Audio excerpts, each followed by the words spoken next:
ሰው ሞተ ሀውሊ ሰው ሞተ እና ይሙታ ይላሉ በኮሜንት ሳያስቡ ላፍታ። ነፍስ ረከስ አይደል መሬት ደም ለመደ። ከሞት ጋር ተላምደን ጊዜውም ነጎደ። የመኖር ህግጋት መስፈርቱ ተናደ።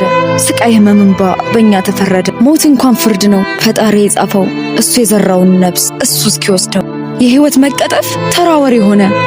ሰውን ፈራ ጥላቻ ሰፈነ። የሰው ልጅ ክቡር ነው የሚለው የእውነት ቃል ቦታ አጣ በእኛ ዘንድ ሆነ ተራ አባባል። ደሞ የሚገርም ቁጭትም ቀስቅሷል። የሞተውስ ሞተ ያለው ያሳዝናል።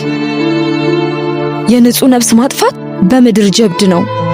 ሟችስ ጸዳቂ ነው ገዳይ ደግሞ ሟች ነው። የምንከተለው እምነት ካልወቀሰ የፈጠረን ጌታን ኃያሉን ካልፈራ የሰው ቃል ከንቱ ነው ጭካኔ በለው ነው። ፈጣሪን ለምን መልስ ያለው ከሱ ነው። የሰውነት ሚስጥር ያልገባው ይሄ ሰው ነፍስ ያልተዘራበት እመናይ በድን ነው።